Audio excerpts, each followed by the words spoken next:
Kaylee with the Drain Strainer. I'm actually here with Brian Ash, who is the founder and president of Drain Strainer. Now, tell me about the Drain Strainer. How does it work? What do you do with it?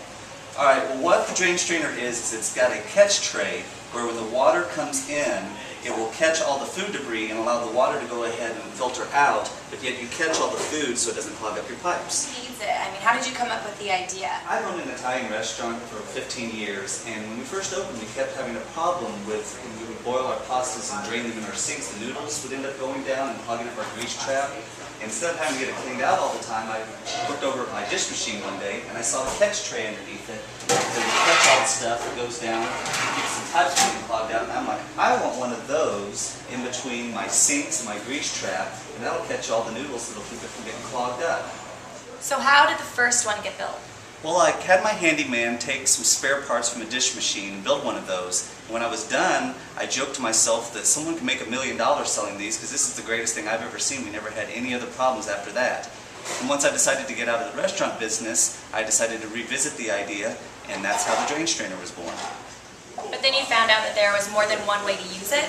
Yeah, I started investigating a little bit more, and I figured that you could have a smaller version and you could put it underneath bar sinks, and it could keep like soda straws or lemons from clogging up those pipes. Restaurants, cafeterias, hotels, any type of commercial kitchen can use something like this to keep from having drain problems. So can you explain to everyone how it would actually replace a commercial garbage disposal? Sure. The whole idea is that instead of grinding up the food and having to go down into the sewer system, it can actually catch all that food and you can either throw it away or you can save it for composting or whatever. But actually some municipalities have already started to outlaw commercial garbage disposals because they don't want all that food going down and clogging up their sewer system. And so in some places where it's already been outlawed, we'll often find that those type of mandates start on the coast and end up working their way across the nation. But even if it's not banned, a drain strainer is superior to a commercial garbage disposal because it doesn't need any power, it's not going to grind up anything it's not supposed to, like silverware or something like that.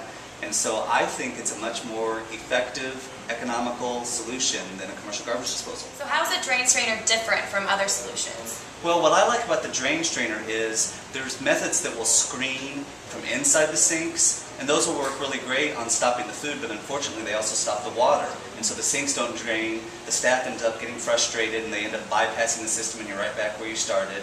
I also think it's better than chemicals or microorganisms that are supposed to eat up all the food solids. Those can only do so much before they're overloaded and they're not doing the job. What's good about the drain strainer is the sinks still drain quickly, but it's after the water's already come out of the sink, but before the food debris has a chance to go down the pipes.